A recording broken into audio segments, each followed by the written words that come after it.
बच्चों लोग आज के क्लास में लोग सीखने वाले हैं हार्डवेयर स्पेक्ट्रम और रिलेटेड कॉन्सेप्ट्स। ठीक है, hardware spectrum and related concepts. ध्यान देना,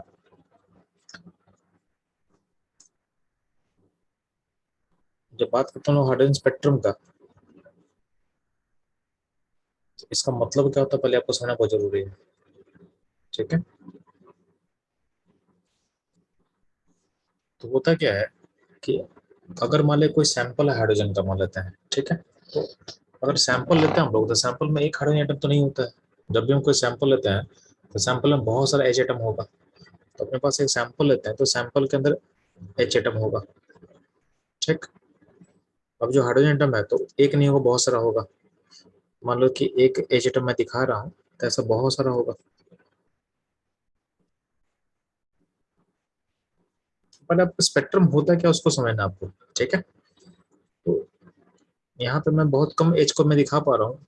यहाँ पे ऑलमोस्ट 1 मोल एच होगा। 1 मोल मतलब कितना एच का पार्टिकल होगा, तो 6.022 इंटू 10 पर 23 के लमसम में पार्टिकल्स होगा। ठीक है, यानी एक मतलब बहुत सारा एटम्स मौजूद है, उसको दिखाना मेरे लिए पॉसिबल नहीं है, तो मैं कुछ एटम को मैं दिखा पा रहा हूँ। अब होगा क्या, ये सारा का सारा में क्या होगा,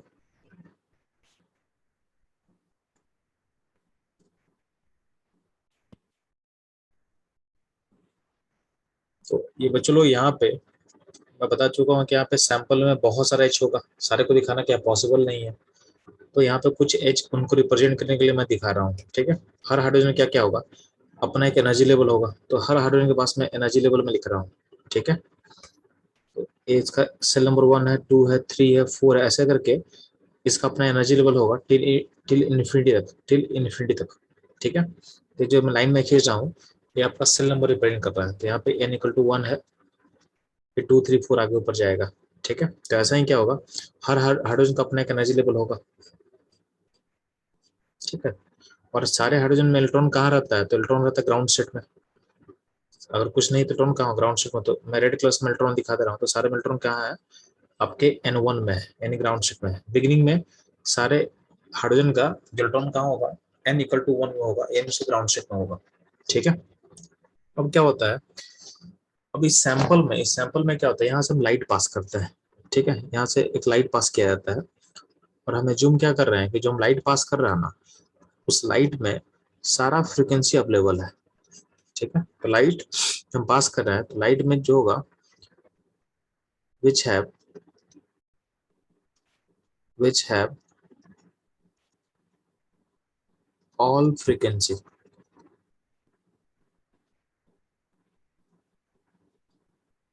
तो light which have all frequency, वजन है। तो फ्रीक्वेंसी बोलने का मतलब है इसमें इसमें आपका जितना ही फ्रीक्वेंसी पॉसिबल है, यानी एक पूरा कॉन्टिन्यूस फ्रीक्वेंसी अवेलेबल है, यानी फ्रीक्वेंसी 1, फ्रीक्वेंसी 2, यानी सारा टाइप का फ्रीक्वेंसी आपके पास अवेलेबल है इसमें। मतलब यहाँ पे कोई भी ब्रेक नहीं है, यानी यहाँ पे ऐसा कुछ नहीं कि किसी फ्रीक्वेंसी का लाइट अवेलेबल है, ऐसा नहीं है। यहाँ पे जितना भी फ्रीक्वेंसी पॉसिबल होता है वो सारा फ्रीक्वेंसी यहाँ पे आपको मिल जाएगा, मान लेते हैं आपके पास। ठीक है, वो होता क्या है कि जब ये फ्रीक्वेंसी का, तो यहाँ पे ऐसा करके फ्रीक्वेंसी टिल इन्फिनिटी तक पॉसिबल है। ठीक है, तो फ्रीक्वेंसी 1 से लेके जितना फ्रीक्वेंसी आपको दिख रहा है सारा फ्रीक्वेंसी मेरे पास है टिल इन्फिनिटी तक, यानी यहाँ पे इनफाइनाइट फोटॉन्स मौजूद है। और हर का फ्रीक्वेंसी क्या होगा, अलग अलग होगा, अलग अलग फ्रीक्वेंसी का फोटॉन्स मेरे पास सारा मौजूद है। तो ये फोटोन यहाँ पर अटैक करेगा, तो हमको पता है कि हम लोग एक फ्रीक्वेंसी कंडीशन सीखे थे कि हाइड्रोजन का जो इलेक्ट्रॉन्स होता है वही उसी फ्रीक्वेंसी को ऑब्जॉर्व करेगा। जो फ्रीक्वेंसी ऑब्जॉर्व होने वाला है आपको पता है, कंडीशन कंडीशन एक second, condition to absorb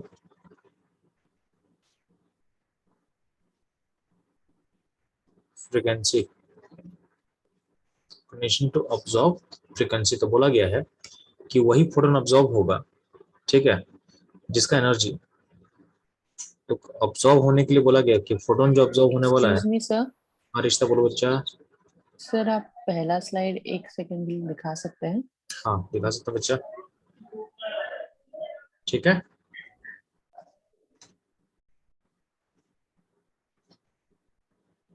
yes sir, thank you. हाँ तो बच्चों हम लोग क्या बोल रहे हैं कि आपका जब फोटोन बहुत सारा अटैक करेगा इस सैंपल पे तो कौन कौन सा फ्रीक्वेंसी ऑब्जॉर्व होगा, तो मैं बोल रहा था उसके लिए अपने पास एक कंडीशन है कि फोटोन जो ऑब्जॉर्व होने वाला है सब कुछ कंडीशन क्या बोला गया था, तो कंडीशन में बोला गया था कि फोटोन का जो एनर्जी होना चाहिए या तो आपके अनैसथैल्पी से बड़ा होना चाहिए, यानी जो ग्राउंड स्टेट का एनर्जी होता है उससे बड़ा होना चाहिए, ठीक है। जो फोटोन एनर्जी देगा या तो आपके जो होगा अनैसथैल्पी एनर्जी बड़ा होना चाहिए, या फिर जो कोई भी गैप होता है ना, बात की थी कि बहुत सारा एनर्जी गैप होता है डिफरेंट डिफरेंट लेवल्स में, तो हाइड्रोजन का लेवल्स का गैप अगर आपको याद होगा तो आप लोग पढ़ चुके हो, मैं बस आपको दिखा दे रहा हूँ, क्या ध्यान देना, ये देखो, तो हाइड्रोजन का जो एनर्जी लेवल का गैप यहाँ लिखा हुआ है जो आपको दिख रहा होगा, ठीक है। तो देखो देखो यहाँ पे ये है, ये तो एनर्जी लेवल्स है जो वैल्यूज को मैं मार्क कर रहा हूँ, ठीक है। और यहाँ पे कुछ गैप्स बताया हुआ है, जैसे मान लें कि N1 N2 का गैप यहाँ लिखा हुआ है आपके पास, N2 N3 का गैप यहाँ लिखा हुआ है, N3 N4 का गैप यहाँ लिखा हुआ है, तो गैप हो गया प्लस ध्यान देना। अगर मान लेते हैं कि N1 N2 तो N1 N2 का गैप यहाँ लिखा हुआ है, N2 N3 का गैप यहाँ लिखा हुआ है, N3 N4 का गैप यहाँ लिखा, सॉरी यहाँ पे N1 N2 का गैप है, और क्या गैप है यहाँ पे N1 N3 का गैप है, N1 N4 का गैप है। तो यहाँ पे अगर मान लेते हैं कि ग्राउंड से रिस्पेक्ट में गैप बताया हुआ है कि एक गैप है 2 के साथ, एक गैप है 3 के साथ, एक गैप है 4 के साथ, ठीक है। तो गैप आपको बताया हुआ है तो इसको हम एनर्जी का गैप बोल रहे हैं, ठीक है, जिसका वैल्यू जो दिख रहा है। तो बोला गया था कि इसी फोटोन को हम ऑब्जॉर्व कर सकते हैं जिसका जिसका एनर्जी या तो अनआइसोथैल्पी से बड़ा होना चाहिए, यानी आपका हाइड्रोजन का अनआइसोथैल्पी कितना होता है जी, हाइड्रोजन का अनआइसोथैल्पी होता है 13.6 इलेक्ट्रॉन वोल्ट, इससे बड़ा होना चाहिए एनर्जी, या तो energy photon should be equal to energy gap, कोई भी गैप जो हम गैप यहाँ दिखा रहे थे तो कोई भी किसी भी एनर्जी गैप के बराबर होगा तो ऑब्जॉर्व होगा, ठीक है। तो फोटोन का ऑब्जॉर्व होने का condition, condition to absorb photon, यहाँ फ्रीक्वेंसी लिखा हुआ है ना, इसको हटा के आप फोटोन कर लो बेटर रहेगा। कंडीशन टू ऑब्जॉर्व फोटोन, तो बोला गया कि फोटोन का जो एनर्जी है वो या तो अनआइसोथैल्पी से बड़ा होना चाहिए तभी ऑब्जॉर्व होगा, और नहीं तो कम से कम किसी भी गैप के प्रोपोर्शन के गैप के बराबर होना चाहिए, ठीक है। तो इसका मतलब है कि अब सारा, अब कुछ ऐसा फोटोन होगा जिसका एनर्जी कोई ना कोई गैप के बराबर नहीं होगा। फॉर एग्जाम्पल अगर बात करते हैं तो आपको यहाँ पे दिख रहा होगा, यहाँ पे एनर्जी का गैप दिख रहा है ये सब, तो अगर हम बोलते हैं मेरे फोटोन का एनर्जी की बात करते हैं, मेरे फोटोन का एनर्जी का वैल्यू अगर हम ले लेते हैं 2 इलेक्ट्रॉन वोल्ट, ठीक है, तो हमको दिख रहा है कि कोई भी गैप 2 इलेक्ट्रॉन वोल्ट का तो नहीं है, तो ऐसा फोटोन का क्या होगा, तो एक फोटोन क्या होगा, it's not absorb, is not absorb,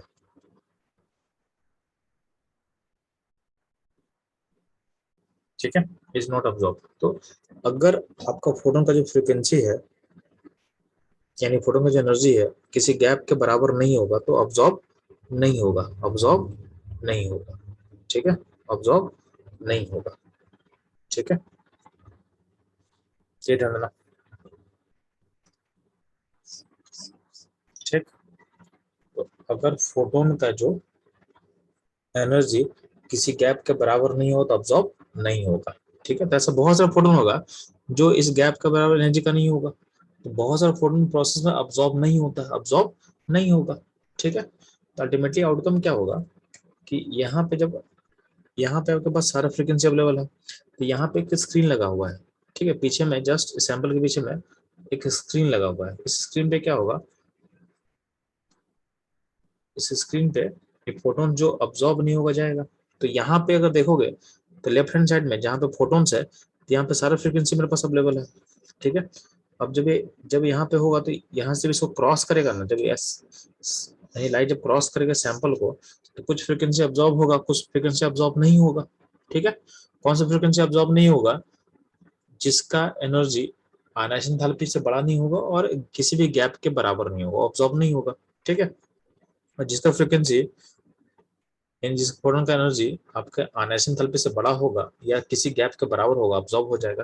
तो जो फ्रीक्वेंसी अब्जॉर्ब हो जाएगा वो मेरे को यहाँ पे दिखेगा नहीं, उसके लिए मैं ब्लैक कलर मार्क कर दे रहा हूँ। मान लेते हैं कि यहाँ पे ब्लू कलर का मैं स्क्रीन बना देता हूँ, ठीक है।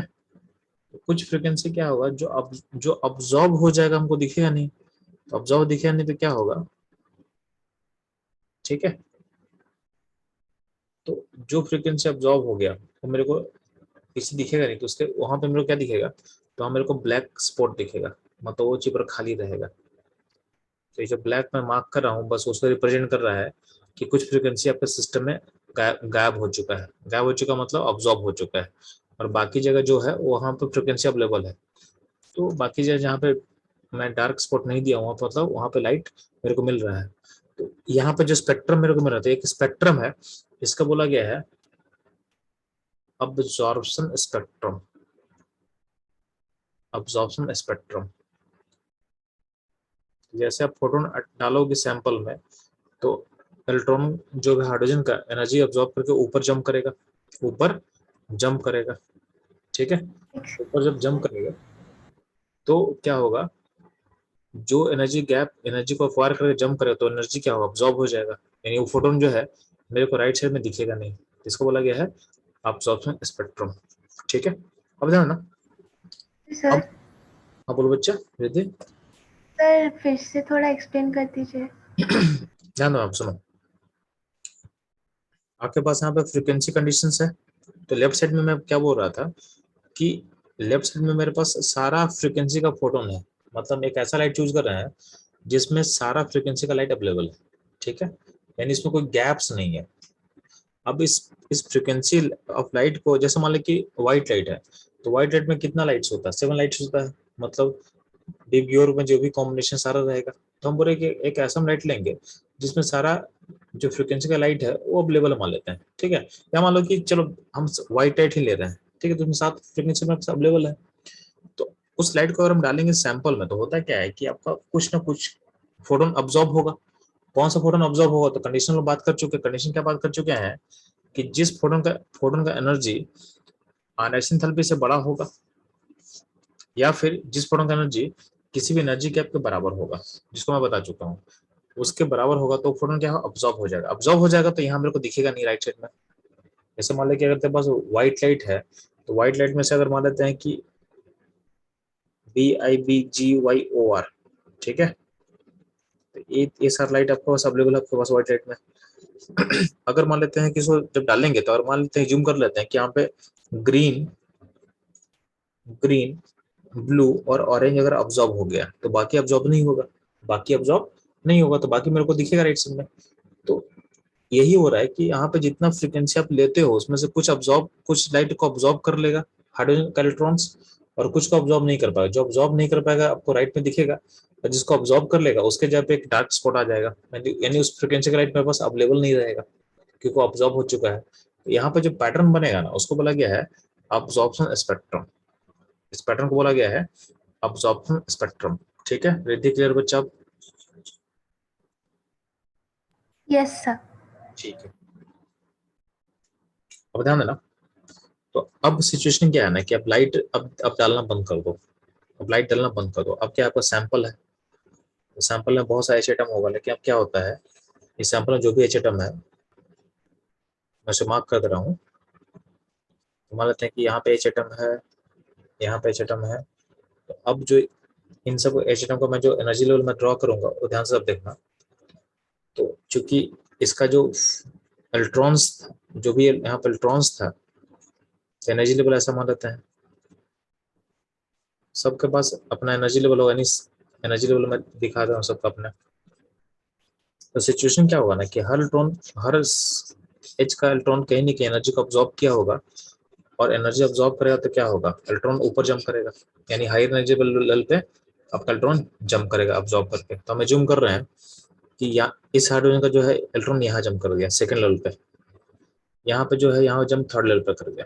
हमें जूम कर रहे हैं, यहाँ पे जंप फोर्थ पे कर लिया, यहाँ पे जंप फिफ्थ पे कर लिया, यहाँ पे जंप सिक्स पे कर लिया, ठीक है, तो यहाँ पे ऐसे जंप कर दिया, यानी अलग अलग लेवल में एनर्जी आपका इलेक्ट्रॉन प्रेजेंट है।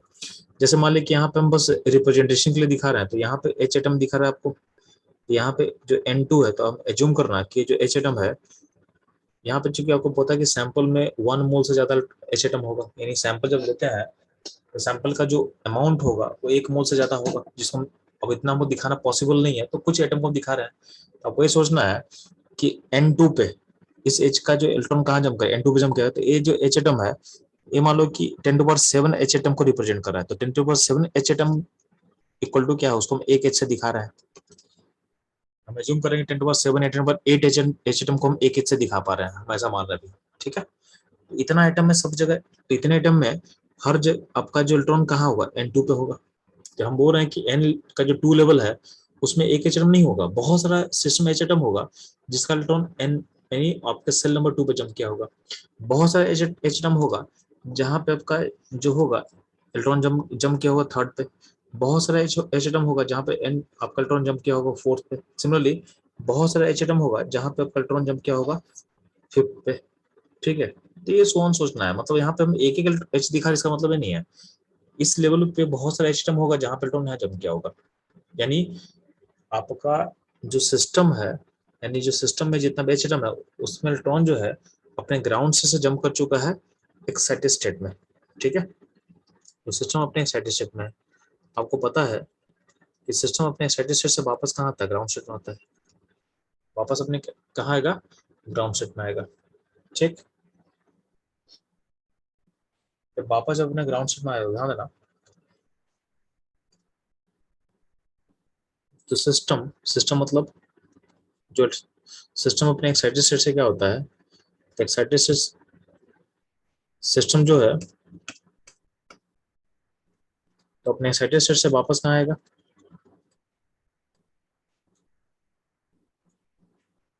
आएगा वापस अपने ग्राउंड स्टेट में आएगा,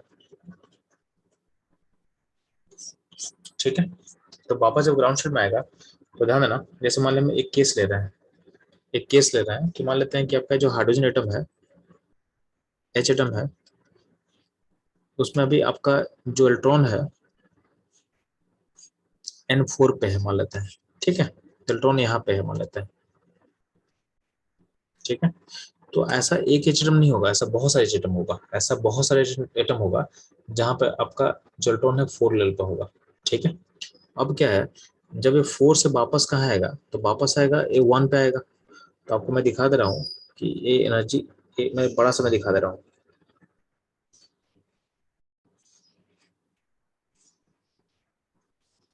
एनर्जी लेवल है N1 है, N2 है, N3 है, N4 है, ठीक है, N5 है। तो मैं क्या बोल रहा हूँ कि अभी आपका इलेक्ट्रॉन कहाँ पे है जी, तो अभी आपका इलेक्ट्रॉन N4 पे है।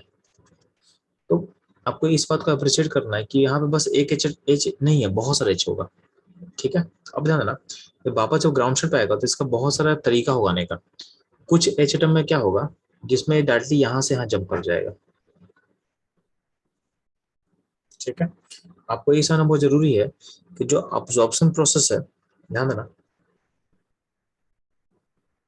जब यहाँ पे अब्जॉर्प्शन कर रहे हैं ना, यहाँ पे जो अब्जॉर्प्शन किए हैं, यहाँ पे जो अब्जॉर्प्शन हो रहा है, तो अब्जॉर्प्शन होता है सिंगल स्टेप प्रोसेस। तो जो आप एनर्जी अब्जॉर्ब करते हो, तो एनर्जी जो अब्जॉर्ब करते हैं हम लोग, इन सिंगल स्टेप होता है, इन सिंगल स्टेप होता है, ठीक है। मतलब फोटोन अटैक किया, एनर्जी को अब्जॉर्ब कर लिए और एनर्जी अब्जॉर्ब करके हम हायर स्टेट में पहुंच गए, ठीक है। तो step by step energy absorb नहीं होता, एनर्जी हमेशा अब्जॉर्ब होता है सिंगल स्टेप में। ऐसा नहीं होता है कि एक एनर्जी अब्जॉर्ब की फिर दोबारा एनर्जी फिर अब्जॉर्ब, ऐसा नहीं होता है। आप एनर्जी अब्जॉर्ब करते हो सिंगल स्टेप में, यानी आप एनर्जी अब्जॉर्ब करके हायर स्टेट में पहुंच गए, ठीक। लेकिन जो इमिशन होता है, emission step by step possible है, ठीक है। एनर्जी का इमिशन जो होता है, एनर्जी इमिशन कैन ऑकर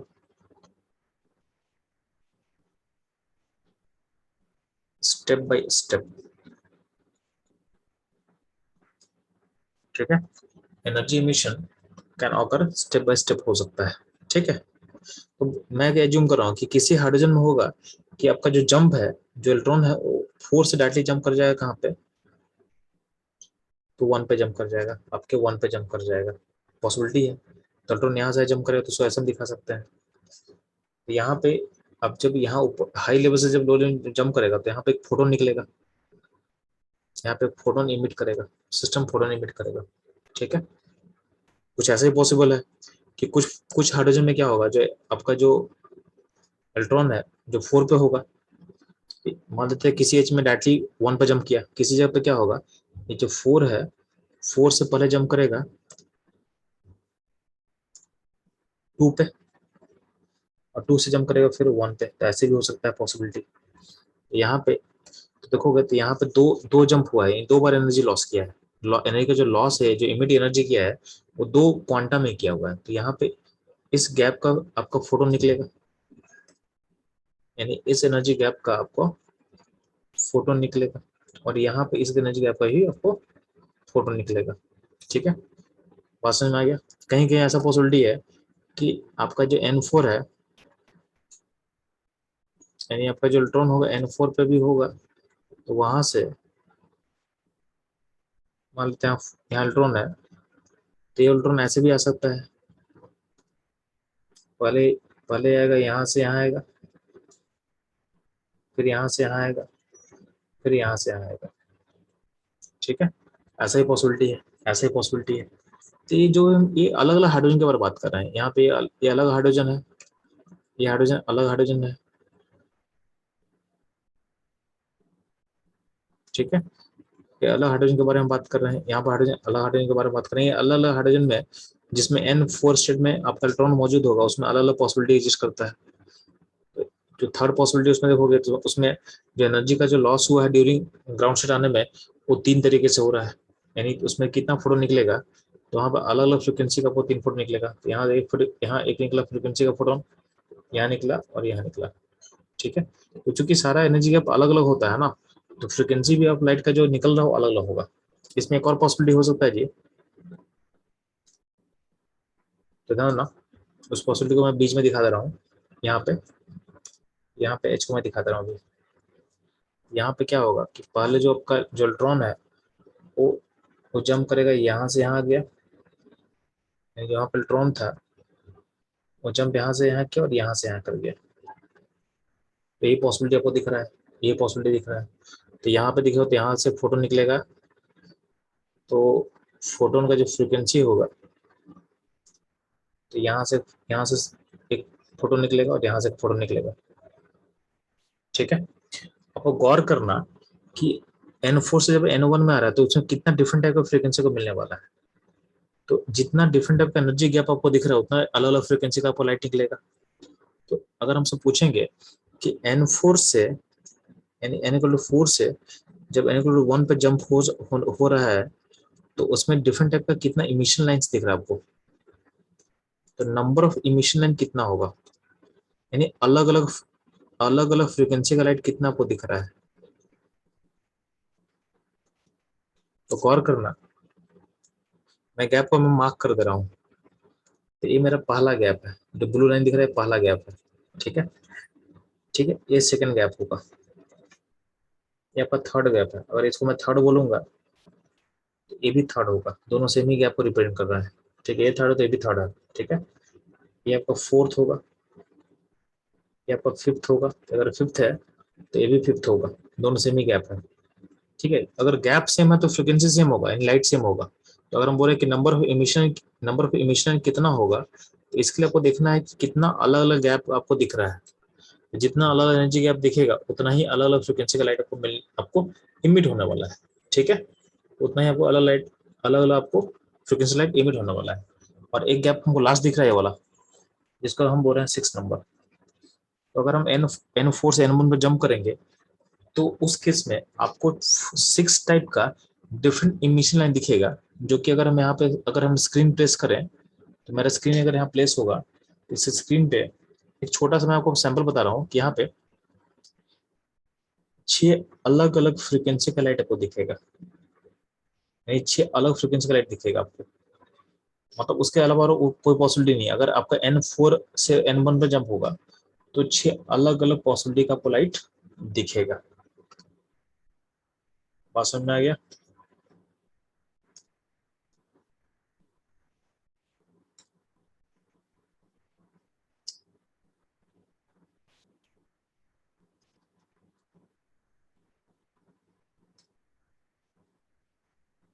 ठीक है। तो 6 अलग अलग फ्रीक्वेंसी लाइट हमको दिखने वाला है। तो ये जो स्पेक्ट्रम है बन रहा था, ऐसा ही क्या होगा, N5 से जंप होगा तो कुछ दिखेगा, NC से जंप होगा तो कुछ दिखेगा। तो ऐसे बहुत सारा पॉसिबिलिटी मिलके यहाँ पे आपके स्क्रीन पे जो लाइट बनेगा तो उसको बोलते हैं हम लोग इमिशन स्पेक्ट्रम। Emission spectrum. तो आपका हाइड्रोजन स्पेक्ट्रम में दो टर्म होता है, एक होता है इमिशन स्पेक्ट्रम और एक होता है अब्जॉर्प्शन स्पेक्ट्रम। तो पहले क्या होता है, आपका हाइड्रोजन में अब्जॉर्प्शन होगा, एनर्जी अब्जॉर्ब करके सिस्टम हायर स्टेट में जाएगा और वहां से जब वापस आएगा तो क्या होगा, इमिशन होगा। तो यहाँ पे एक इमिशन स्पेक्ट्रम क्रिएट होगा, यहाँ पे एक इमिशन स्पेक्ट्रम क्रिएट हो रहा है। ठीक है।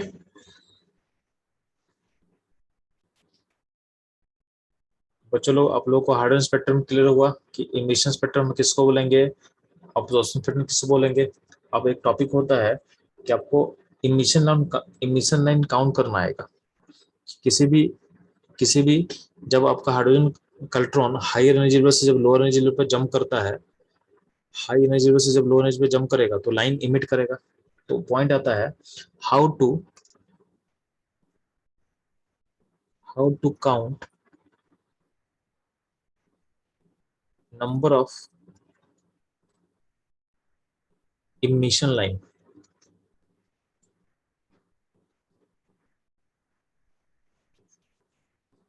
यानी कितने डिफरेंट टाइप के इमिशन लाइन आएगा, तो आप कैसे काउंट करोगे how to count number of emission lines. ठीक है। तो ध्यान देना, जैसे मैं क्वेश्चन बोल रहा हूँ कि अगर, तो ध्यान देना, पहला सबसे बेस्ट तरीका क्या है ना कि आप फिगर बना लो। अगर मान लेते हैं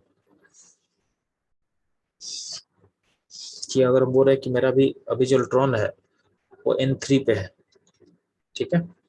तो आपके थर्ड सेल में अगर इलेक्ट्रॉन है, वापस उसको जंप करना है 1 पे। कहाँ जंप करना है, 1 पे। तो कितना पॉसिबिलिटी है, तो ध्यान देना, एक पॉसिबिलिटी ऐसा होता है कि ये यहाँ से यहाँ जंप कर ले और यहाँ से यहाँ जंप कर ले, और एक पॉसिबिलिटी ऐसा होता है कि ये डायरेक्टली यहाँ से ये जंप कर ले पूरा।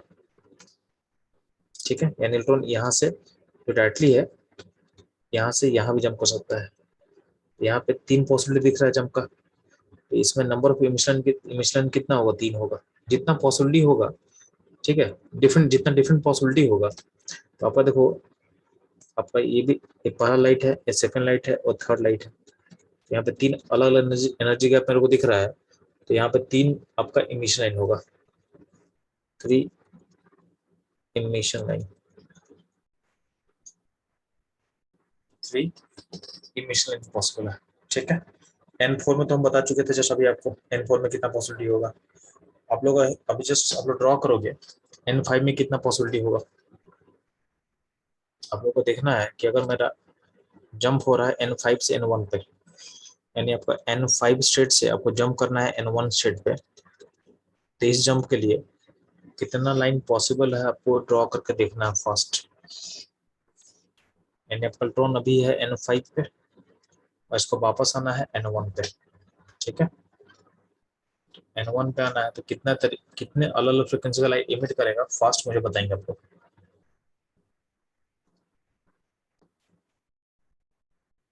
तो बच्चों ध्यान देना, इसमें क्या करना है आपको, इसमें एक पॉसिबिलिटी आपको दिख रहा होगा कि आपका लाइट डायरेक्टली क्या होगा, यहाँ से यहाँ आएगा, एक यहाँ से यहाँ आ सकता है, यहाँ से यहाँ आ सकता है, यहाँ से आ सकता है। यही पहला पॉसिबिलिटी है। दूसरे में हो सकता है, दूसरा तरीका क्या है कि आपको जो पार्टिकल यानी इलेक्ट्रॉन है वो यहाँ से डायरेक्टली जंप कर जाए, ये पॉसिबिलिटी हो सकता है। या पॉसिबिलिटी क्या हो सकता है, जब जो इलेक्ट्रॉन है वो यहाँ से यहाँ जंप, एक सेकेंड, यहाँ से यहाँ जंप करे। ठीक है। यहाँ से यहाँ जंप करे और यहाँ से यहाँ जंप कर जाए, ऐसे भी आ सकता हो। ऐसा भी हो सकता है कि इलेक्ट्रॉन यहाँ से यहाँ जंप करे और यहाँ से यहाँ जंप कर जाए। तो ये जो अलग अलग तरह का जो जंप है वो बस यहाँ पर समझाया गया है। ठीक है। और क्या पॉसिबिलिटी हो सकता है, क्या कोई जो इलेक्ट्रॉन है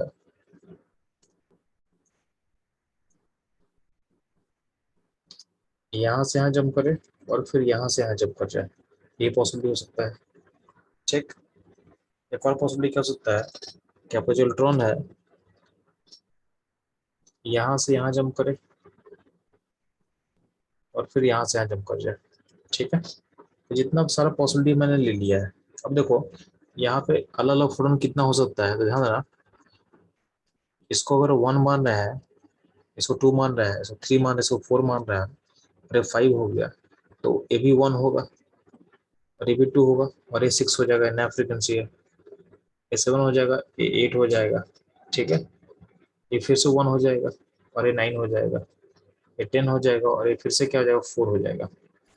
देखोगे तो यहाँ पे टोटल कितना डिफरेंट टाइप का लाइन आपको दिख रहा है, तो टोटल इमिशन लाइन यहाँ पे कितना दिखेगा आपको 10 टाइप का दिखेगा। तो इस जंप में तो टोटल टोटल इमिशन लाइन दिखेगा आपको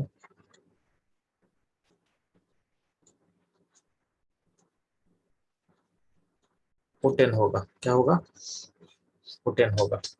ठीक है, अब ध्यान देंगे, तो ये तो हो गया इस तरीके से निकालना। अगला तरीका होता है फॉर्मूला। ऐसा क्या होगा, फॉर्मूला क्या होगा, तो फॉर्मूला टू कैलकुलेट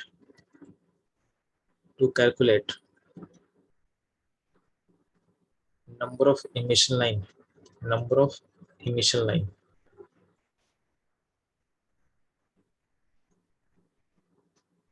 इसके फॉर्मूला क्या होता है, ध्यान देना आप लोग। तो मान लेते हैं कि जब भी जंप हो रहा है ग्राउंड सेट पे, ठीक है, यानी n से जंप हो रहा है 1 पे, यानी आपका जो फाइनल स्टेट है वो होगा n1। जंप हो रहा है अगर n से जंप हो रहा है 1 पे, तो उसके लिए बोला गया है नंबर ऑफ इमिशन का फॉर्मूला होता है, बोला गया आपके पास n-1/2। ये फॉर्मूला याद रखना। तो जब भी जंप होगा कहाँ पे, अगर n से 1 जंप होगा उसके लिए बताया गया। ठीक है, तो ये कर सकते हैं। ठीक है, दूसरा तरीका क्या है, तो ये पहला तरीका हुआ। सेकंड तरीका क्या होगा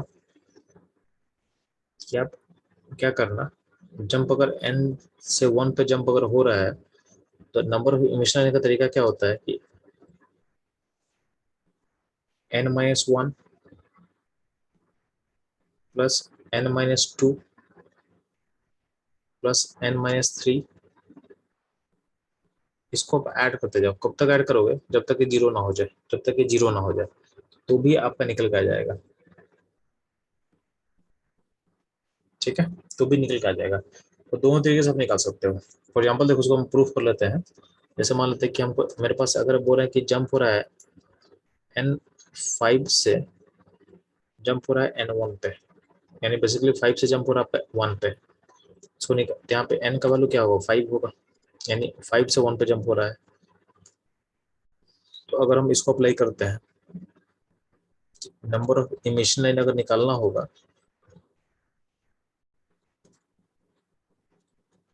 तो अगर हम निकालते हैं यहाँ पे n-1/2 को अगर अप्लाई करते हैं तो n पुट करो 5 को, 5 पुट करो तो क्या हो जाएगा, तो ये हो जाएगा 5 × 4 यानी n-1/2, ये हो जाएगा 10, ये हो जाएगा 10, जो ऑलरेडी हम निकाल चुके हैं।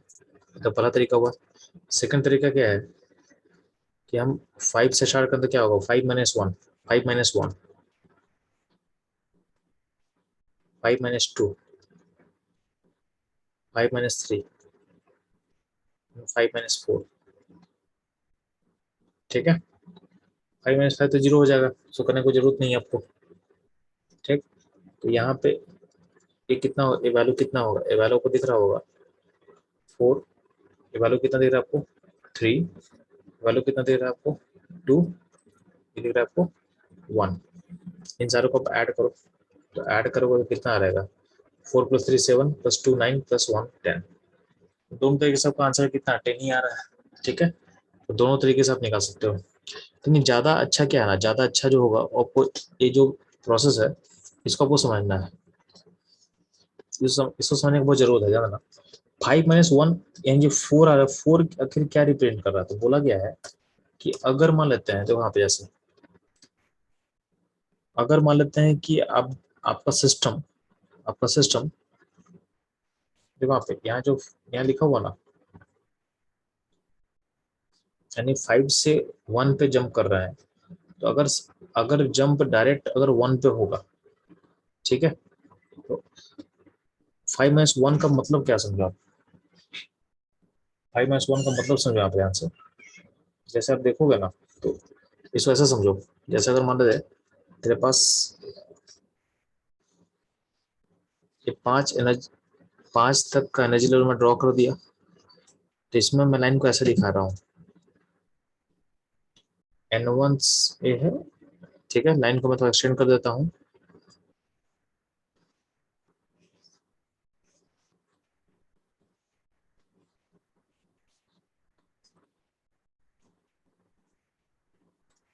तो मान लेते हैं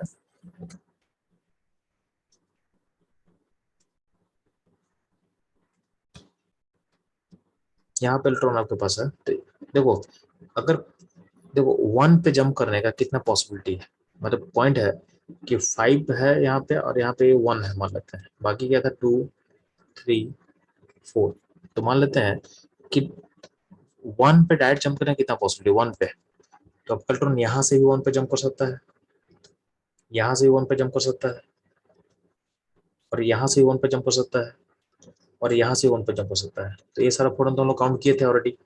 आप देखोगे पीछे में ये सारा फोटोन हम लोग काउंट किए थे, देखोगे एक आपको मैं मार्क कर दे रहा हूँ, एक ये वाला है 1 पे जंप करने पॉसिबिलिटी, एक ये वाला था, एक ये वाला था 1 पे पॉसिबिलिटी, ठीक है, एक ये वाला था। तो देखोगे यहाँ पे 4 पॉसिबिलिटी मैं दिखा रहा हूँ, एक ये वाला यही पॉसिबिलिटी को मैं यहाँ एक साथ दिखा दे रहा हूँ, ठीक है। तो बोला तो जो 5-1 है ना, 5-1 का मतलब ये होता है कि अगर आपका सिस्टम 1 पे जंप करेगा, यानी आपका फिक्स पॉइंट ए वाला है 1 पॉइंट फिक्स है, यानी आपका सेल नंबर 1 पे डायरेक्ट जंप हो रहा है, तो उसका कितना पॉसिबिलिटी होगा, तो उसका पॉसिबिलिटी कितना होगा 4 होगा। तो 4 पॉसिबिलिटी ऐसा होगा जहां पे डायरेक्ट 1 पे जंप हो रहा है, तो उसमें से एमिट होगा, ठीक है। फिर क्या है 2 पे डायरेक्ट जंप करो, 2 पे डायरेक्ट जंप करो, तो 2 पे अगर जंप करोगे तो ये पॉसिबिलिटी होगा 2 पे जंप का, ये पॉसिबिलिटी होगा और ये पॉसिबिलिटी होगा। तो 5-2 जो रिप्रेजेंट करता है, तो 5-2 अगर मैं लिख रहा हूँ, तो इसका मतलब ये होता है कि अगर सेल नंबर 2 फिक्स कर दे, यानी यहाँ पे जंप हो, तो सेल नंबर 2 पे अगर जंप हो रहा है, तो वहां पे ऐसा कितना जंप है जो सेल नंबर 2 पे जाके एंड कर रहा है, ठीक है। तो 3 पॉसिबिलिटी आपको दिख रहा है, आपको 3 पॉसिबिलिटी दिख रहा है। तो 5-2 का मतलब होगा कि 3 ऐसा पॉसिबिलिटी है, इन 3 ऐसा फोटो निकलेगा जिसका फाइनल पॉइंट होगा 2, सेल नंबर 2 फाइनल पॉइंट होगा, ठीक है। अगर हम बोलते हैं 5-3, तो 5-3 का मतलब क्या होता है कि जो माइन ये जो सेल नंबर थर्ड है, थर्ड उसका फाइनल पॉइंट होगा, यानी 5 यानी थर्ड पॉइंट पे जंप का कितना पॉसिबिलिटी है, जहां पे इलेक्ट्रॉन डायरेक्टली जंप करेगा थर्ड पे, तो यहाँ से यहाँ ये या तो 1 होगा या 2 होगा। तो 2 ऐसा पॉसिबिलिटी है जहां पे जंप क्या हो रहा है, जहां पे जंप हो रहा है थर्ड सेल में, से 2 होगा। और 5-4 है, इसका मतलब क्या है, जो यहाँ पे आपको दिख रहा है ये 4 दिख रहा है, तो फोर्थ पे यानी फोर्थ पे जंप का कितना पॉसिबिलिटी है, तो एक ही पॉसिबिलिटी है जंप का, तो 5-4 उस जंप को दिखा रहा है। यानी सिंपल सा बात है कि जो माइनस कर रहा है ना, यानी जो माइनस कर रहा है माइनस बता रहा है कि उस सेल लेवल पे डायरेक्ट जंप का कितना पॉसिबिलिटी है। तो आपके N-1 यानी जो पॉसिबिलिटी दिख रहा है, यानी फर्स्ट सेल में जंप करने का 4 पॉसिबिलिटी, यानी ऐसा फोटोन 4 निकल सकता है डायरेक्ट जहां पे फर्स्ट सेल में जंप होगा, ठीक है। फिर सेकंड सेल में जंप का इतना पॉसिबिलिटी है, एंड थर्ड सेल पे एंड सो ऑन। ये पॉसिबिलिटी से आप काउंट कर सकते हो, ठीक। तो आप यही बोल सकते हो, ठीक है।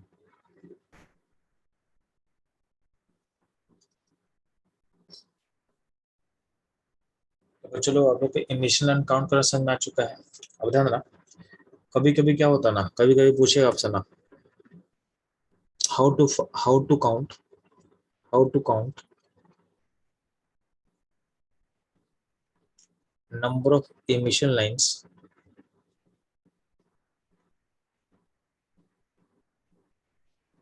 when n final is not ground state, यानी ये जो फाइनल स्टेट है ग्राउंड स्टेट नहीं है, ठीक है। यानी एन फाइनल जो है वो 1 नहीं है, 1 नहीं है, ठीक है। ग्राउंड स्टेट क्या होता है, फर्स्ट ऑर्बिट फर्स्ट सेल होता है। तो जब आपका फाइनल स्टेट फर्स्ट सेल नहीं होता कैसे काउंट करेंगे? जैसे आपसे क्वेश्चन पूछ सकता है कि N5 से हमको जंप करना है N3 पे, तो कितना लाइन होगा? तो ड्राइंग कर लो, एक तो है आप डायग्राम को ड्राइंग कर लो, ठीक है। तो पहला है, या फिर ऐसा बोल सकता है कि आपको N8 से जंप करना है N4 पे, N4 पे, तो इसमें कितना पॉसिबिलिटी होगा? इसमें पहला मेथड है ड्राइंग, फर्स्ट मेथड है आप ड्रॉ करके चेक कर लो, ठीक है। सेकंड तरीका क्या है कि आप जो इसको है ना, देखो आपको N3 पे जाना है, तो आप N3 को 1 बनाओ, इसको आप 1 की तरफ लेके जाओ। तो 1 करने के लिए आप क्या करोगे, थर्ड -2 करना पड़ेगा। आपका जो 3 पे जो है उसको 1 बनाने की कोशिश करना है, तो 1 बनाने के लिए क्या होगा, यहाँ पे 2 से माइनस करोगे, तो वही काम यहाँ करना है। तो 5 में 2 माइनस करोगे ना, तो ये कितना हो जाएगा, तो ये हो जाएगा 3 और ये हो जाएगा 1। हम बोलने का मतलब है कि 5 से जो 3 का जंप है इज इक्वलेंट होगा 3 से 1 का जंप, 3 से 1 का जंप। तो 3 से 1 का जंप के लिए फॉर्मूला पता है, कौन सा फॉर्मूला पता है, n-1/2। इसमें n को 3 पुट कर दो, 3 × 2/2 हो जाएगा, तो आंसर कितना होगा, आंसर हो जाएगा 3। ऐसा आप सोच सकते हो। सिमिलरली ध्यान देना, यहाँ पे N8 से अगर N4 में जंप है तो इस 4 को 1 बनाओ, 4 से कितना माइनस करना पड़ेगा, 3 माइनस करना पड़ेगा, ये 1 हो जाएगा। तो वही काम करना है N8 पे, 8 में से क्या माइनस करोगे, 3 माइनस करोगे, तो क्या होगा, यहाँ पे हो जाएगा 5 पे। यानी जो 8 से जो 4 का जंप है वो इक्वलेंट होगा 5 से 1 का जंप। और 5 से 1 का जंप के लिए आपका नंबर ऑफ लाइन्स पता आपको क्या होगा, n-1/2 करेंगे, यानी क्या होगा 5 × 4/2, यानी क्या हो जाएगा 10 हो जाएगा, क्या हो जाएगा 10 हो जाएगा, ठीक है। ये आपको ध्यान देना है। ये हो गया सेकेंड मेथड, ठीक। तो पहला तो है कि ड्रॉ करके देखो, सेकंड तरीका ऐसा होगा। थर्ड तरीका क्या है कि मान लेते हैं आपको 5 से 3 का जंप को पता करना है, तो कुछ नहीं है, आपको क्या करोगे 5 - 4 करना एंड 5 - 3 करना, बस, ठीक है। क्योंकि आपका n फाइनल 3 है ना, तो वहाँ पे स्टॉप कर जाना, वहाँ पे स्टॉप कर जाना, वहाँ पे स्टॉप कर जाना आपको।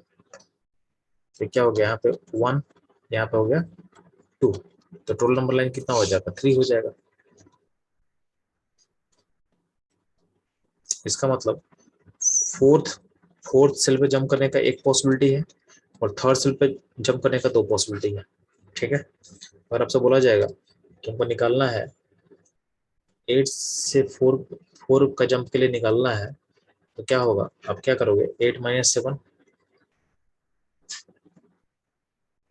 8 - 6, 8 - 5, 8 - 4, तो वैल्यू को निकालते हो तो सेल नंबर 7 पे, यानी 7 का मतलब सेल 7 पे जंप करने का पॉसिबिलिटी कितना है, 1 है।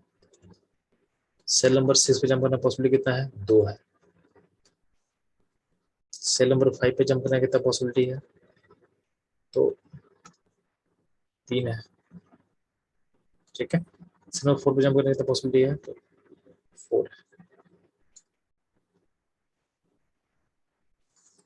पॉसिबिलिटी देखो तो सबको समेशन कर लो, समेशन करो तो कितना आएगा जी, ये आ जाएगा, टोटल कितना आ जाएगा,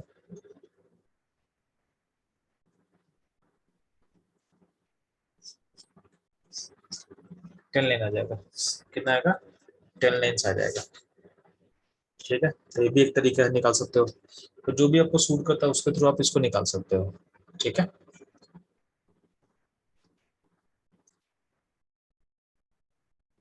चलो हम लोग इमेजिन लाइन काउंट कराना समझ में आ चुका है। और ध्यान ना, जब भी हम इमेजिन लाइन का बात करते हैं तो कुछ सीरीज का डिस्कवरी किया गया था, तो सीरीज का नाम कुछ लिखा गया है, लाइमन बाउमर पास्चर, कुछ नाम लिखा हुआ है। तो ये सीरीज होता क्या पहले समझते हैं, फिर नाम के बारे में डिस्कस करेंगे। बोला क्या गया कि जब भी ठीक है, आपके पास होता क्या है,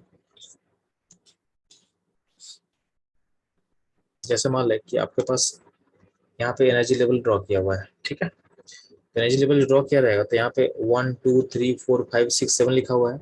यहाँ पे मैं और लाइन ड्रॉ कर देता हूँ, ये हो गया n 8 का लाइन हो गया, ठीक है, और यहाँ पे बहुत सा लाइन होगा तो यहाँ पे एक लाइन होगा इन्फिनिटी का, ठीक है, तो बेटर है कि डायरेक्टली मैं ड्रॉ कर रहा हूँ एक लाइन इन्फिनिटी के लिए, तो 7 तक यहाँ ड्रॉ किया हुआ है, एक लास्ट में लाइन ड्रॉ करता हूँ इन्फिनिटी वाला, यानी n इक्वल टू इन्फिनिटी, ताकि चीज आसान हो जाए, ठीक है।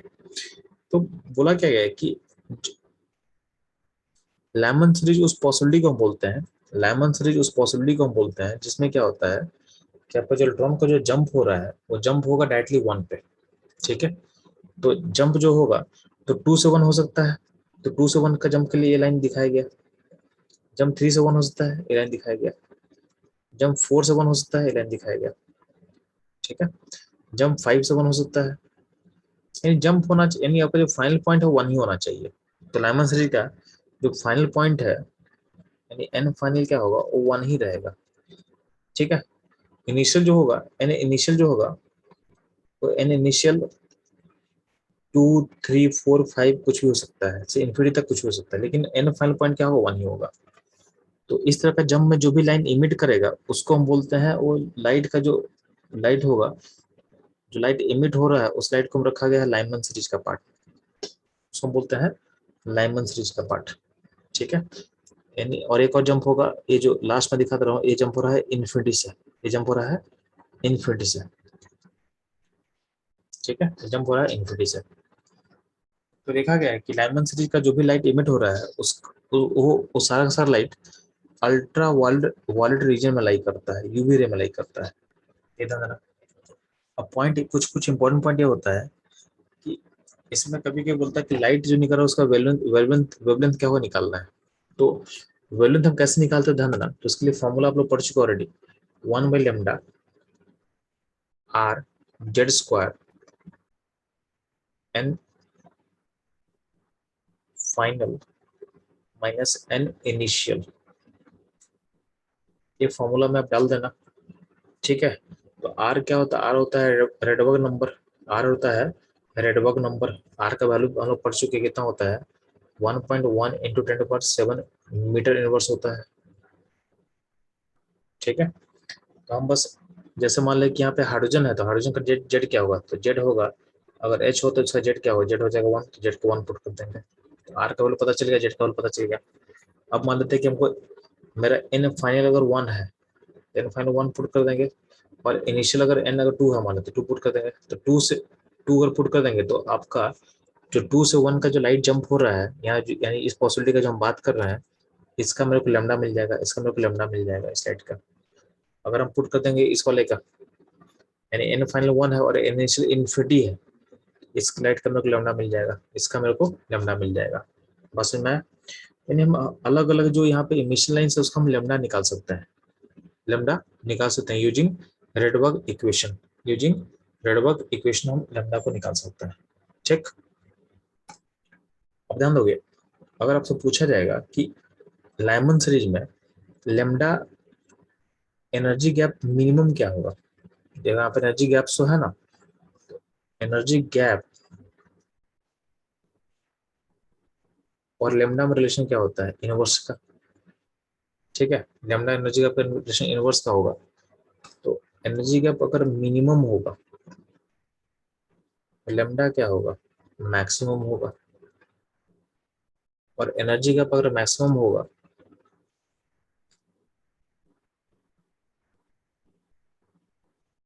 तो उसके लिए लैम्डा क्या होगा, उसके लिए लैम्डा मिनिमम होगा। तो हम बात करें लेमन सीरीज का, तो लेमन सीरीज में ही ध्यान देना, तो लेमन सीरीज का अगर हम बात करते हैं एनर्जी का मिनिमम कब होता है, जब 2 से 1 का जंप होता है, जब 2 से 1 का जंप होगा, तो जब 2 से 1 का जंप होगा तो एनर्जी गैप क्या होगा, मिनिमम होगा, ठीक है। यानी सबसे लोएस्ट एनर्जी गैप होगा लेमन सीरीज का जब जंप हो रहा है 2 से 1, तो उसके लिए लैम्डा मैक्सिमम होता है, उसका वैल्यूज कभी कभी जहाँ में पूछता है तो उसका वैल्यूज आप याद कर लो, ठीक है। कुछ वैल्यूज मैं बोलूंगा उसको आपको याद कर लेना है। इससे क्या होगा, कभी कभी जहाँ में अगर आता है तो डायरेक्टली आप टिक मार सकते हो, डायरेक्टली आप टिक मार सकते हो, ठीक है। तो वैल्यूज मैं दिखा रहा हूँ, तो वैल्यूज ध्यान देना। वैल्यूज होता है लाइनमैन सीरीज का, जो वैल्यूज होता है इसका वैल्यूज होता है 1210, 1210, ठीक है। लैम्डा मैक्स का जो वैल्यू होगा उसका वैल्यू होगा 1210,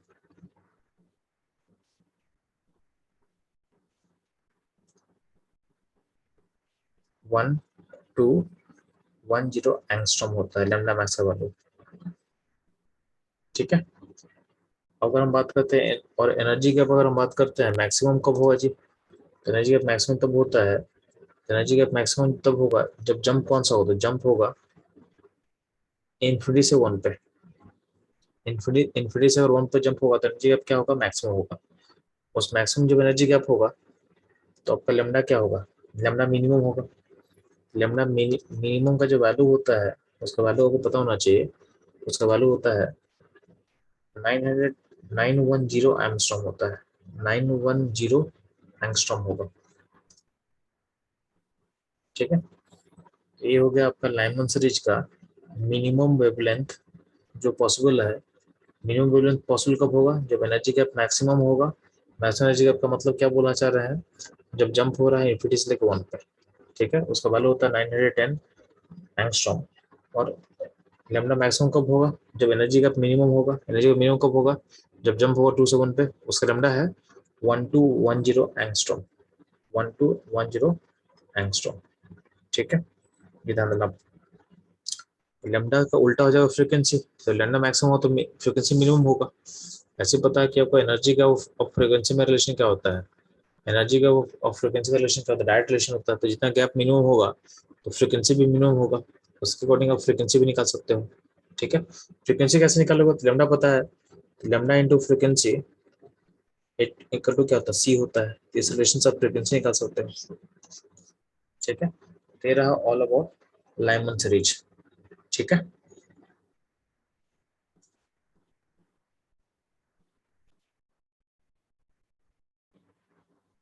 चलो लाइमन सीरीज के बारे में हम लोग समझ में आ गया। तो नेक्स्ट सीरीज होता है बामा सीरीज। ऐसे तो बामा सीरीज, अब कुछ वर्ड्स है जो आपको पता होना चाहिए, ध्यान देना। जैसे मान ले फर्स्ट लाइन का मतलब होता है स्टार्टिंग लाइन यानी इनिशियल लाइन, इसका मतलब होगा जो पहला लाइन है यानी इसका एनर्जी गैप क्या होगा, एनर्जी गैप जिसका मिनिमम होगा उसको बोलते हैं फर्स्ट लाइन, ठीक है। लास्ट लाइन मतलब लिमिटिंग लाइन या बोलते हैं मार्जिन लाइन। तो कुछ वर्ड्स आपको याद होना चाहिए। एक किसको बोलेंगे जब एनर्जी गैप क्या होता है, इसका मैक्सिमम होता है। तो एनर्जी गैप मैक्सिमम होगा उसके लिए हम लोग वर्ड यूज करेंगे लास्ट लाइन या लिमिटिंग लाइन या बोलते हैं margin line. First line of any series को बोलते हैं अल्फा लाइन। तो फर्स्ट लाइन को हम बोल सकते हैं यानी ये इक्वल टू होगा मिनिमम एनर्जी गैप के, ठीक है। सेकेंड लाइन को बीटा लाइन बोलते हैं, थर्ड को गामा लाइन बोलते हैं। तो अगर हम बात करते हैं लाइमन सीरीज का, तो लाइमन सीरीज का ये हो गया अल्फा लाइन, ये हो गया बीटा लाइन और ये हो गया गामा लाइन। इस लाइन को आप अगर इन्फिनिटी से वन का जंप वाला लाइन में देखोगे तो इसको बोला गया लिमिटिंग लाइन। अगर इन्फिनिटी से जंप वन का जंप होता है इसको बोला गया लिमिटिंग या बोला गया margin line. Limiting last line या बोलते हैं मार्जिन लाइन। और अल्फा लाइन को कोई बोल सकते हैं हम लोग फर्स्ट लाइन या स्टार्टिंग लाइन बोल सकते हैं हम लोग, ठीक है। ये रहा all about Lyman series and कुछ इंपॉर्टेंट वर्ड्स जो पता होना चाहिए आपको। अगला पॉइंट है कि बामा सीरीज किसको बोला गया, तो बोला गया कि जब भी आपका जो एन फाइनल है यानी जो जंप होगा 2 पे होना चाहिए। कहाँ से होगा, इसका इनिशियल पॉइंट जो होता है, इनिशियल पॉइंट कुछ भी हो सकता है। तो जंप इनिशियल पॉइंट क्या होगा, तो 3 से स्टार्ट होगा, 3 4 5 6 इन्फिनिटी, यानी आपका फाइनल पोजीशन 2 होना चाहिए, ठीक है। इस टाइम को फिर से हम बोल दे रहे हैं मेरा इन्फिनिटी है, मेरा इन्फिनिटी है, ठीक है। तो बामा सीरीज का जो भी लाइट निकलता है ना उसको बोला गया विजुअल रीजन, तो होता है विजुअल रीजन में। लाइमन सीरीज होता है अल्ट्रावायलेट रीजन में, बामा सीरीज होता है विजुअल रीजन में, ठीक है। अब ध्यान देना, अगर हम बोलते हैं बामा सीरीज का मिनिमम यानी इस सीरीज में और बोलते हैं एनर्जी गैप मिनिमम और मैक्सिमम। मैक्सिमम एनर्जी गैप कब होगा जी? जब जंप होगा इन्फिनिटी से 2 पे, यानी इस लाइन का हम बात कर रहे हैं, इस लाइन का बात कर रहे हैं।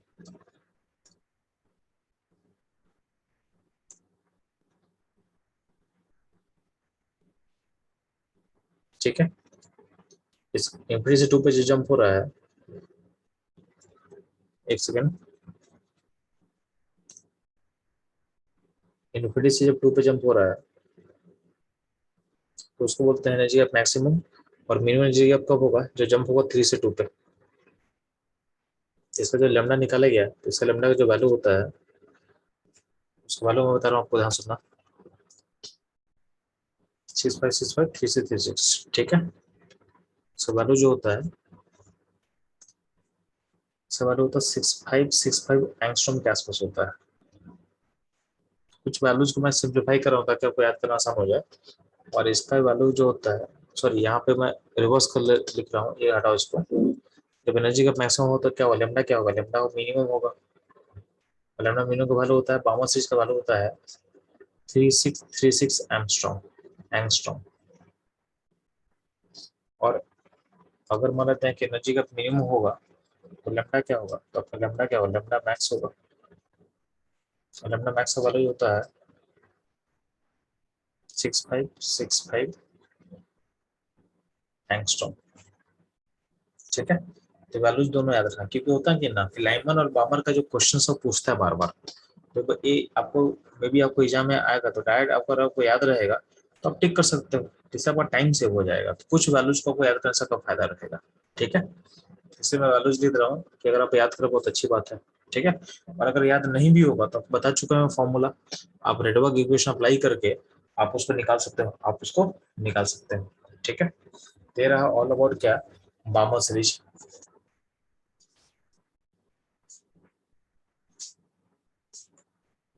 ठीक है। ये रहा ऑल अबाउट बामर सीरीज। इसका पता है ना कि अगर मान लेते हैं अगला सीरीज होता है पास्टन सीरीज, ठीक है। पास्टन सीरीज बोला गया है कि इसमें एन फाइनल क्या होगा? एन फाइनल 3 होगा। इनिशियल क्या? इनिशियल कुछ भी हो सकता है, 4 से स्टार्ट होगा। 4 से इन्फिनिटी में कुछ ही पॉसिबल है, लेकिन जो फाइनल पोजिशन है वो N3 होना चाहिए जंप का। तो इसमें जो भी लाइट इमिट होगा उसको बोला गया पास्टन सीरीज का पार्ट बोला गया है। और ये जो सीरीज है इसमें सारा जो लाइट निकलता है वो होगा इंफ्रारेड रीजन में, ठीक है। अगला सीरीज होता है ब्रैकेट सीरीज। ब्रैकेट सीरीज में बोला गया है कि इसमें जो एन फाइनल होगा वो होगा 4, और एन इनिशियल 5 से लेके इन्फिनिटी में कुछ ही पॉसिबल है, इसको रखा है ब्रैकेट सीरीज में। और ब्रैकेट का जितना भी लाइट होता है वो भी होता है आईआर रेंज में। आईआर मतलब इंफ्रारेड रीजन नहीं होता है, ठीक है। उसके अलावा बोला गया है एक होता है पी फन सीरीज, यानी इसमें एन फाइनल क्या होता है? 5 होता है, और इनिशियल जो होता है वो हो सकता है 6 लेके इन्फिनिटी में कुछ ही पॉसिबल है, ठीक है। तो उसको लगे पीफन सीरीज। उसके बाद जो होता है उसको लगे हम्प्री सीरीज, ठीक है। तो हम्प्री सीरीज का जो एन फाइनल है उसको बोला गया 6, और इनिशियल जो है और 7 से लेकर इन्फिनिटी में कुछ ही पॉसिबल है। तो आपको जो हम्प्री सीरीज है उसका भी कहीं ना कहीं लाइट होता है आईआर रीजन। आईआर मतलब इंफ्रारेड रीजन का ही पार्ट होता है, ठीक है। ये रहेगा, जितना स्पेक्ट्रम पॉसिबल है आपको बता दिया गया है। तो सीरीज आपको याद रखना है, कम से कम ये जो सीरीज जितना भी दिया आपको याद रखना है। तो लाइमन का एन फाइनल क्या है? 1 है, ठीक है। बामर का एन फाइनल कितना है? 2 है। पास्टन का एन फाइनल कितना है? 3 है। ब्रैकेट के लिए क्या एन फाइनल सेट क्या होगा? 4 होगा। पीफन के लिए 5 होगा। हम्प्री के लिए 6 होगा, ये ध्यान रखना है, ठीक है। तो कभी कभी वैसे क्वेश्चन पूछेगा, क्वेश्चन एक चीज और ध्यान रखना, लेमन सीरीज का जो भी लाइन होगा वो यूवी रे में लाई करेगा। बामर सीरीज का जो भी लाइट होगा वो कहाँ लाई करेगा? विजुअल रीजन में लाई करेगा। पास्टन सीरीज का जो भी लाइट होगा वो होगा इंफ्रारेड में होगा। ब्रैकेट में भी क्या होगा? इंफ्रारेड होगा। और पीफन भी इंफ्रारेड होगा, और हम्प्री भी इंफ्रारेड ही होगा।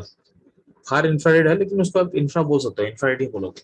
तो लाइमन, यूवी, बामर, विजुअल, उसके अलावा जो भी सीरीज है सबका लाइट कहाँ लाई करेगा?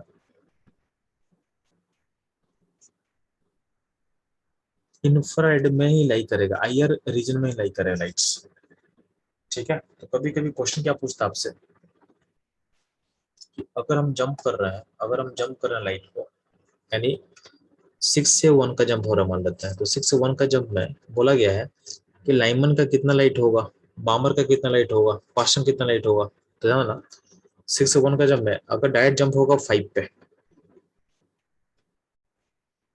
ठीक है, डायरेक्ट जंप होगा 4 पे, डायरेक्ट जंप होगा 3 पे, डायरेक्ट जंप होगा 2 पे, और डायरेक्ट जंप होगा 1 पे। डायरेक्ट जंप होगा 1 पे होगा वो लाइमन सीरीज का पार्ट होगा, डायरेक्ट जंप होगा 2 पे होगा बामर सीरीज का पार्ट होगा, फिर थर्ड पे जंप होगा पास्टन सीरीज, फोर्थ पे जंप होगा ब्रैकेट सीरीज, और पीफोन सीरीज, पीफोन सीरीज, पीफोन सीरीज। ठीक है, पीफोन सीरीज। अब ध्यान देना, लाइमन सीरीज में कितना लाइट निकला जी, तो 5 लाइट निकला, बामर का 4 लाइट निकला, पास्टन सीरीज का 3 लाइट निकला, ब्रैकेट का 2 लाइट निकला, और पीफोन का 1 लाइट निकला। ठीक, जो लाइमन सीरीज होता है उसका लाइट कहाँ किस रेंज में होता है, इसका लाइट होता है, इसका लाइट होता है, ये होता है ये होता है यूवी रे में। जो बामर है, बामर का लाइट होगा विजिबल रीजन में, और बाकी ये भी आईआर में है, इंफ्रारेड ये भी इंफ्रारेड में है, ये भी इंफ्रारेड में है। तो अगर हम पूछ सकते हैं आपसे क्वेश्चन कि 6 से 1 के जंप में कितना विजुअल लाइन होगा, तो बामर से का जो भी लाइट होगा विजुअल में होगा, तो आंसर 4 हो जाएगा। अगर हमसे पूछे कि 6 से 1 के जंप में विजिबल लाइट कितना दिख रहा है जी आपको, तो 4 दिखेगा मेरे को। यूवी लाइट कितना दिखेगा टाइप, तो बोलेंगे 5 दिखेगा। जो भी आपका लाइमन सीरीज है यूवी में है, और आईआर में बाकी सब आईआर में है, आईआर में कितना लाइट दिखेगा, तो 1 2 3 प्लस 2 प्लस 1 कितना दिखेगा, तो 6 लाइट होगा आपका इंफ्रारेड रीजन में।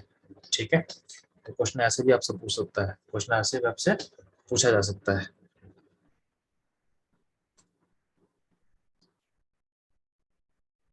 तो कुछ लोग यहाँ तो समझ आ चुका है। अब ध्यान रखना, तो इसमें कुछ एक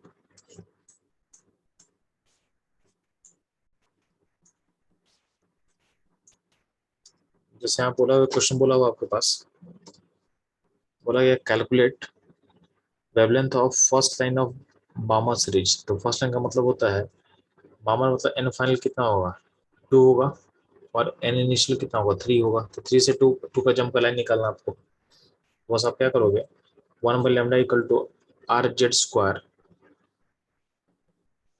1 एन फाइनल का स्क्वायर माइनस इनिशियल का स्क्वायर। तो यहाँ पे चूंकि हाइड्रोजन है तो जेड क्या हो जाएगा, जेड हो जाएगा 1, और एन फाइनल का वैल्यू क्या 2 है, इनिशियल का वैल्यू कितना 3 है।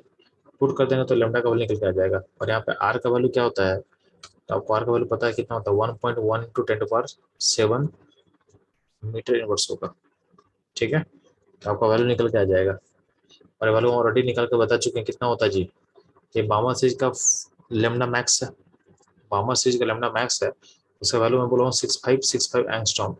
इसको मैं याद करने बोल दिया था आपको, तो उतना ही आ रहा है, ऑलमोस्ट ऑलमोस्ट उतना ही आ रहा है। ठीक, सिमिलरली आपसे क्वेश्चन पूछा गया calculate frequency of the last line of the Lyman series. Last मतलब लैम्डा मिनिमम पता करना है इसका। लैम्डा मिनिमम मतलब एनर्जी गैप क्या होगा, मैक्सिमम। एनर्जी गैप मैक्सिमम का मतलब क्या होता है कि इनिशियल होगा इन्फिनिटी और जंप होगा कहाँ पे 1 पे, यानी इन्फिनिटी से 1 का जंप के बारे में बात हो रहा है, तो इसको पुट कर दो। अपने आप जब निकालोगे तो उसका आपका लेमडा निकल के आ जाएगा, लेमडा निकल के आ जाएगा 910 एंगस्ट्रॉम आ जाएगा लेमडा। ठीक है, लेमडा कितना आ जाएगा 910 एंगस्ट्रॉम आ जाएगा। और अगर आपको फ्रीक्वेंसी निकालना है तो क्या करोगे आप, तो frequency to lambda equal to क्या होता है सी होता है, इस रिलेशन का यूज करना और आपको फ्रीक्वेंसी मिल जाएगा, आपको फ्रीक्वेंसी मिल जाएगा। ठीक, ये ध्यान सुनना। अगला ध्यान देना, यहाँ पे क्वेश्चन बोला हुआ है calculate wavelength of the third line of the Brackett series. तो ब्रैकेट सीरीज का मतलब क्या होता है, उसका एन फाइनल कितना होगा 4 होगा। जो थर्ड लाइन है तो क्या होगा, थर्ड लाइन का मतलब क्या होगा, एन जो इनिशियल होगा वो होगा 7 होगा। तो 7 से 4 का जंप के लिए आंसर पूछा गया है। तो ये आपका वैल्यू होगा फॉर्मूला पुट करने के बाद, तो लेमडा इतना आ जाएगा, लेमडा इतना आ जाएगा। ठीक, समझा ना?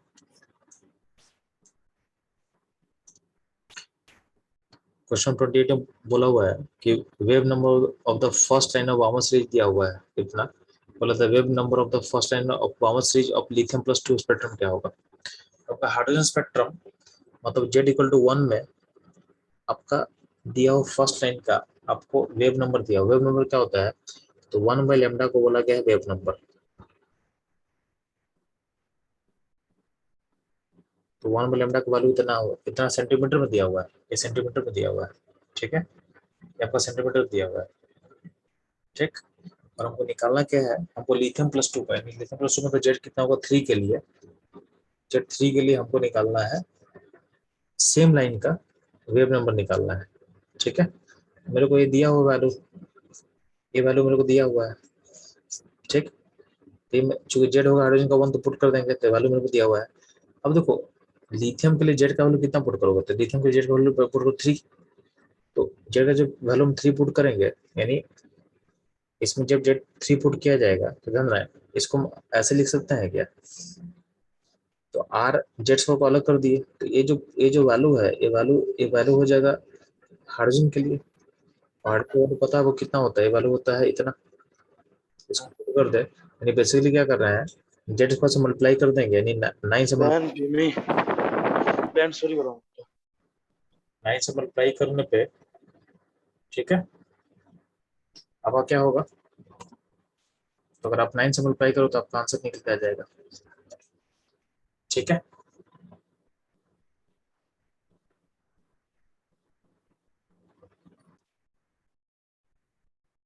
चलो ध्यान सुनना, एक इंपॉर्टेंट कॉन्सेप्ट है, यानी लास्ट कॉन्सेप्ट हम आज का क्लास कवर करने वाले हैं। तो मान लेते हैं कि आपके पास एटम है, ठीक है, तो मान लेते हैं एटम अगर मान लेते हैं हाइड्रोजन अगर होगा, तो उसका अपना एक इनिशियल वैल्यू होगा और एक फाइनल वैल्यू होगा। ठीक है, और उसका अपना एक लेमडा होगा। तो बोला गया है कि अगर मान लेते हैं कि हाइड्रोजन का यहाँ पे N1 से N2 पर अगर जंप हो रहा मान लेते हैं, ठीक है, और इसका लेमडा ए है, तो बोला गया कि लेमडा सेम रहने के लिए हीलियम प्लस में का जंप बताओगे, यानी ये क्या होगा और ये क्या होगा। ठीक है, तो लेमडा सेम रखना है, यानी सेम लेमडा लाने के लिए आपको हीलियम प्लस में जंप कौन सा पॉसिबल है, यानी किस ऑर्बिट से किस ऑर्बिट का जंप आपका हीलियम प्लस में होगा। लिथियम प्लस 2 में जंप कहाँ से कहाँ होगा, ये निकलना पड़ेगा सेम लेमडा के लिए। B+3 में जंप कहाँ से कहाँ होगा पता करना आपको सेम लेमडा के लिए। ज़्यादा बेटर मैं डाटा बताता रहा हूँ कि अगर मान लेते हैं कि हाइड्रोजन में अगर बोला जाए कि 2 से 1 का जंप का लेमडा ए है मान लेते हैं, ठीक है, हाइड्रोजन में अगर मैं जूम करें कि हाइड्रोजन का जो इनिशियल और फाइनल है, तो ये बोला गया 2 से 1 का जंप हो रहा है, तो उसके लिए लेमडा ए है। तो बोला गया कि सेम लेमडा के लिए हीलियम प्लस लिथियम प्लस 2 और B+3 में आपका एन इनिशियल फाइनल का वैल्यू मुझे बताना होगा, यानी हमको इनिशियल वैल्यू फाइनल वैल्यू बताना है अगर लेमडा सेम रखना है। तो इस टाइप के क्वेश्चन को सॉल्व कैसे करना ध्यान से सुनना, अगर ऐसा क्वेश्चन होगा तो ध्यान से सुनना कि क्या करना आपको। तो सिंपली क्या करना है कि अगर आपको निकालना है वैल्यूज को, ध्यान सुनना कि एटम H होगा उसका हमारा Z होगा, तो Z इसका क्या होगा 1 होगा। He+2 का Z कितना होता है जी 2 होता है। Li+2 का He+ का Z होगा 2। Li+2 का Z कितना होगा, लिथियम प्लस आयन का +2 3 होता है। B+3 आयन का Z कितना होगा 4 होगा। ठीक है, एन इनिशियल कितना है मान लेते हैं I, और एन फाइनल कुछ मान लेंगे, ठीक है, और उसका लेमडा मान लेते हैं। तो अगर सेम लेमडा के लिए अगर यहाँ पे जंप हो रहा है N1 से N2 पे, लेमडा ए है, तो अगर हमको सिंपली क्या करना है कि हमको हीलियम को पता करना, तो हीलियम को पता करना होता है, अब क्या करना इस N1 N2 में अब बाहर जेड से मल्टीप्लाई करना, तो हीलियम का जेड कितना है 2 है, तो 2 से मल्टीप्लाई कर देना होता है आपको, यानी आपको क्या करना है, जेड से मल्टीप्लाई करना है। सेम सेम सेम लेमडा के लिए आपको क्या करना है, n1 n2 के वैल्यूज में आपको जेड से मल्टीप्लाई करना है, जेड से मल्टीप्लाई करना है, ठीक है। तो हीलियम में क्या करेंगे, तो अगर हाइड्रोजन में n1 n2 है तो हीलियम के लिए होगा जेड इंटू यानी 2 इंटू m(n)2, यानी n1 में 2 होगा, n2 भी 2 से मल्टीप्लाई हो जाएगा, ठीक है। लिथियम में जेड कितना 3 है, तो 3 है तो मतलब क्या होगा, n1 n2 को आप क्या करोगे, आप थर्ड 3 से मल्टीप्लाई कर दोगे। बेरिलियम में कितना मल्टीप्लाई करोगे, तो 4 से मल्टीप्लाई कर दोगे, यानी n1 n2 का जो वैल्यू होगा उसको 4 से मल्टीप्लाई करो ताकि आपका लेमडा का वैल्यू सेम रह जाए, लेमडा का वैल्यू सेम रह जाए। फॉर एग्जांपल अगर हम बोल रहे हैं कि एटम हाइड्रोजन है, उसमें इनिशियल वैल्यू मान लेते हैं 3 से फाइनल गया 1 पे, और यहाँ का लेमडा ए है। तो हीलियम में सेम जंप के लिए तो हीलियम का जेड कितना होता है, 2 होता है, तो आप इनिशियल फाइनल को दोनों को 2 से मल्टीप्लाई कर दो, ठीक है। तो 6 से हो जाएगा 2, सेम लेमडा आएगा, ठीक है। तो हीलियम के लिए हम क्या किए, जो वैल्यूज है उसको 2 से मल्टीप्लाई कर दिया, यानी जेड से मल्टीप्लाई कर दिया। अगर हम बात करें लिथियम के लिए बोलते हैं, पहले +2 में क्या होगा, तो इसका जेड 3 होता है, तो जो वैल्यूज आपको दिख रहा है ना, इसको आप क्या करना, इस वैल्यूज को 3 से मल्टीप्लाई कर दो, क्या हो जाएगा, तो जो हाइड्रोजन का 3 से 1 का जंप है वो इक्वलेंट हो जाएगा लिथियम +2 में 9 से लेकर 3 का जंप, ठीक है। सिमिलरली अगर हम बोलते हैं कि B+3 में किस जंप के इक्वलेंट होगा, तो B+3 का जेड कितना होता है 4, तो 4 से मल्टीप्लाई करो इसको, क्या हो जाएगा 12 से 4 का जंप हो जाएगा। तो इस तरह से हम उसके इक्विवेलेंट का जंप को हम लिंक कर सकते हैं, सेम लेमडा के लिए हम जंप को लिंक कर सकते हैं, ठीक है, ये ध्यान देना। तो बहुत सिंपल सा था कि हाइड्रोजन का कोई जंप को वैल्यू दिया रहेगा लेमडा के जंप का, तो सेम लेमडा निकालने के लिए जो जंप होगा वो निकालने के लिए बहुत सिंपल सा चीज है कि जेड से मल्टीप्लाई कर देना है, जेड से आपको मल्टीप्लाई कर देना है। कभी कभी क्वेश्चन ऐसा पूछेगा आपसे कि आपको दिया हुआ है एटम, मान तो वो दिया है Li+2 का, दिया हुआ है Li+2 का इनिशियल वैल्यू दिया हुआ है, इनिशियल वैल्यू दिया हमारे थे कि 6, और जो फाइनल वैल्यू दिया हुआ है वो वैल्यू दिया हुआ है 3, और बोला है इसका लेमडा ए, तो बोलेगा आपको कि आप B+3 का भी निकालो, B+3 का निकालो कि सेम लेमडा के लिए कौन सा जंप होगा, ठीक है, सेम लेमडा के लिए कौन सा जंप होगा। तो हम क्या बोला ना कि जब भी अगर ऐसा क्वेश्चन आएगा तो पहले क्या करना, इस वैल्यू को चेंज करना हाइड्रोजन में। तो हाइड्रोजन अगर एटम होता तो उसमें 6 से 3 का जो जंप है लिथियम में वो किस जंप के इक्विवेलेंट होगा, तो सिंपली क्या करेंगे, अगर हाइड्रोजन का होता था तो हम लिथियम को निकालने के लिए जेड से मल्टीप्लाई करते थे, तो हाइड्रोजन को निकालना होगा, लिथियम का दिया हुआ है और हमको हाइड्रोजन का निकालना, तो क्या करें, जेड से हमको डिवाइड करना पड़ेगा, जेड से हमको डिवाइड करना पड़ेगा। तो जेड डिवाइड करें तो कितना, आपका लिथियम का जेड कितना है, 3 है, तो जब 3 से डिवाइड करो तो क्या हो जाएगा, हो जाएगा 2 2 से 2 से 2 से 2 से 1 का जंप के इक्विवेलेंट होगा, ठीक है। पॉइंट ये है मेरा कि लिथियम का जंप दिया हो आपको 6 से 3 का, आपको निकालना है सेम लेमडा के लिए बेरिलियम का जंप क्या होना चाहिए। तो हम क्या करेंगे, पहले लिथियम का डेटा को चेंज करेंगे हाइड्रोजन में, तो क्या करेंगे, उसको जेड से डिवाइड कर देंगे, लिथियम का जेड 3 होता है तो डिवाइड करके पहुंचा दिया हाइड्रोजन में, तो क्या होगा, तो लिथियम का 6 से 3 का जंप इक्वलेंट टू हाइड्रोजन में क्या हो, 2 से 1 का जंप हो जाएगा, 2 से 1 का जंप हो जाएगा, ठीक है। और फिर क्या करेंगे, फिर इसको लिंक करेंगे आपको बेरिलियम में, बेरिलियम का जेड कितना होता है 4 होता है, तो अब क्या होगा, हाइड्रोजन वाले वैल्यू को 4 से मल्टीप्लाई कर दो, तो क्या हो जाएगा, ये हो जाएगा 8 से 4 का जंप हो जाएगा, समझ में। यानी लिथियम का 6 से 3 का जो जंप होगा सेम लेमडा लेने के लिए B+3 में जो जंप होगा वो होगा 8 से 4 होगा, 8 से 4, ठीक है, 8 से 4 होगा। तो बच्चों लोग इससे अपना हाइड्रोजन स्पेक्ट्रम टॉपिक क्या होता है, ओवर होता है, ठीक है।